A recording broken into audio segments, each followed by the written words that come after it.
নমস্কার বন্ধুরা, কাকুলির পঞ্চব্যঞ্জনে আপনাদের সবাইকে স্বাগত জানাই। আশা করি আপনারা সবাই ভালো আছেন। বন্ধুরা, আজ আমি আপনাদের সাথে ঝাল ঝাল ভোলা মাছের কালিয়া রেসিপি করে দেখাচ্ছি। তার জন্য আমি এখানে ভোলা মাছ নিয়ে নিয়েছি। আমি এখানে 600 গ্রাম ভোলা নিয়ে নিয়েছি। দেখুন, এরকম সাইজের ভোলাটা। আমি ভোলা মাছটা ভালো করে কেটে ধুয়ে ভালো করে আগে থেকে নুন হলুদ মাখিয়ে রেখে দিয়েছিলাম। এবার আমি ভোলা মাছের কালিয়াটা করার জন্য এখানে নিয়ে নিয়েছি আলু। একটা বড় সাইজের আলু আমি এরকম করে কেটে নিয়েছি, দেখুন। আর নিয়ে নিয়েছি একটা বড় সাইজের বড় সাইজের একটা টমেটো নিয়ে নিয়েছি। আর নিয়ে নিয়েছি একটা ছোট পেঁয়াজ কুচি করে। তো চলুন রান্নাটা আমি শুরু করছি। গ্যাসটা অন করে কড়াইটা বসিয়ে দিয়েছি। এবার আমি কড়াই সর্ষের তেল দিয়ে নিচ্ছি। প্রথমে আমি মাছগুলো ভেজে নেব।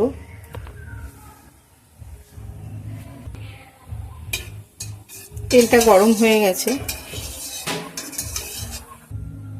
মাছগুলো দিয়ে দিচ্ছি।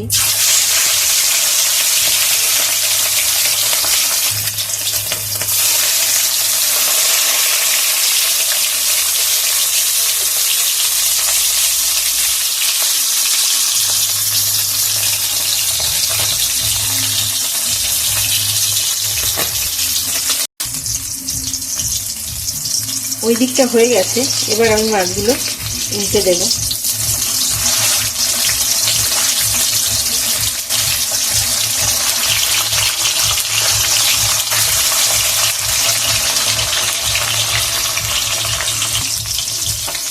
মাছের ওই দিকটাও ভাজা হয়ে গেছে, দেখুন। এবার আমি মাছগুলো তুলে নেব।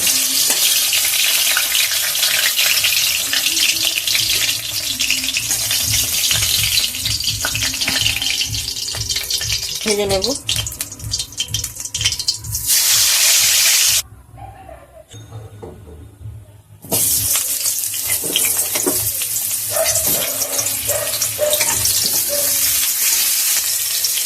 সব মাছগুলো আমার ভাজা হয়ে গেছে। ওই তেলেই আমি আলুগুলো ভেজে নিচ্ছি।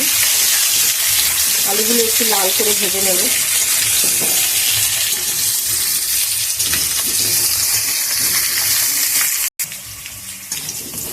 আলুগুলো ভাজা হয়ে গেছে, এবার আমি আলুগুলো তুলে নেব।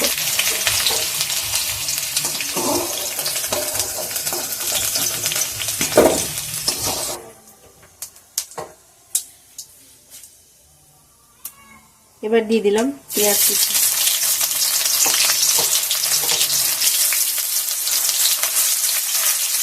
পেঁয়াজটা আমি ভেজে নেব।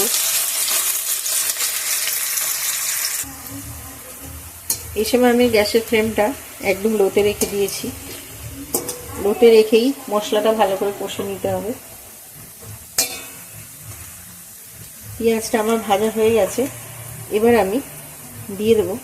এখানে আমি দুটো কাঁচা লঙ্কা, 1 ইঞ্চির মতো আদা, আর একটা ছোট সাইজের পেঁয়াজ, আর 12 কোয়া রসুন একসঙ্গে মিক্সিতে পেস্ট করে নিয়েছিলাম। দিয়ে দিলাম এই পেস্ট করা মশলাটা।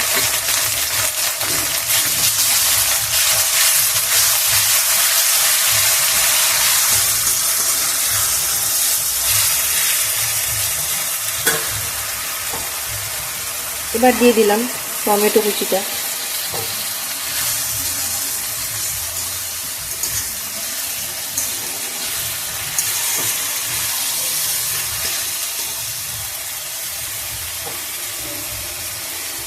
এবার দিয়ে দিলাম নুনটা। এখানে আমি ছোট চামচের 1.5 চামচ নুন নিয়ে নিয়েছি। এবার সব মশলাগুলো আমি ভালো করে কষে নেব। এবার এর মধ্যে দিয়ে দেবো আমি এই বাটিটার মধ্যে আমি লঙ্কার গুঁড়ো, হলুদ গুঁড়ো, ধনে আর জিরের গুঁড়ো একসঙ্গে ভালো করে জল দিয়ে পেস্ট করে নিয়েছিলাম। চামচটা মেপেই আমি নিয়ে নিয়েছিলাম 2 চামচ হলুদ গুঁড়ো, 1 চামচ লাল লঙ্কার গুঁড়ো, যেহেতু আমি ওই মশলাটার সঙ্গে আগে দুটো কাঁচা লঙ্কা বেটে দিয়েছিলাম, আর 1 চামচ ধনের গুঁড়ো, 1 চামচ জিরের গুঁড়ো। এবার দিয়ে দিলাম আমি এই মশলাটা।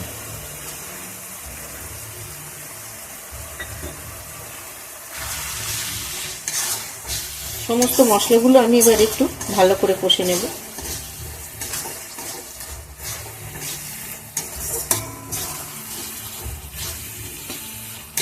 আমার এই ভোলা মাছের কালিয়াটা সম্পূর্ণ আমার হাজব্যান্ডের পছন্দের, ও খুব পছন্দ করে। বিশেষ করে আজকে কালিয়াটা ওনার জন্যই বানানো।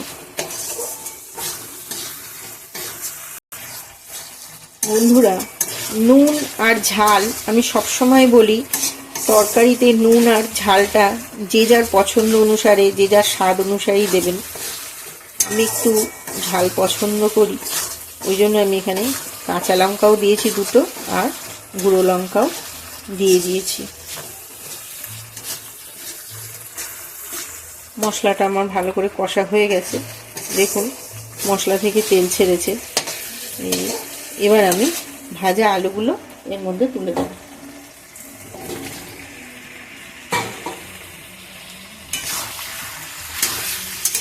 আলুগুলো আমি মশলার সঙ্গে ভালো করে কষে নেব।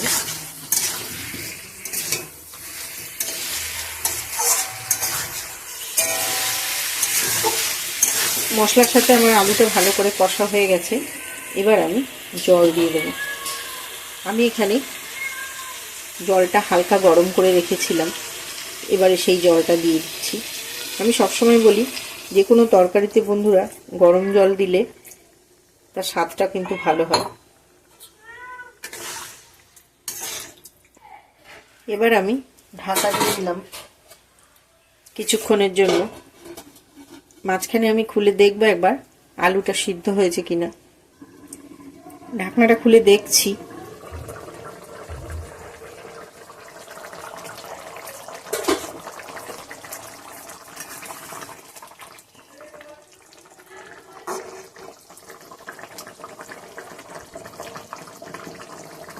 আলুগুলো সিদ্ধ হয়ে গেছে।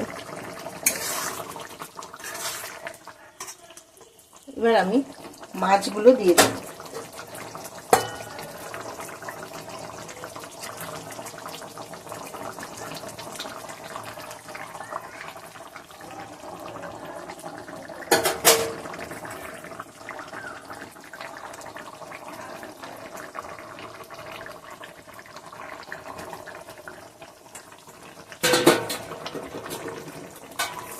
সব মাছগুলো দিয়ে দিয়েছি। এবার আমি আর 2 মিনিটের জন্য ঢাকা দিয়ে দিলাম।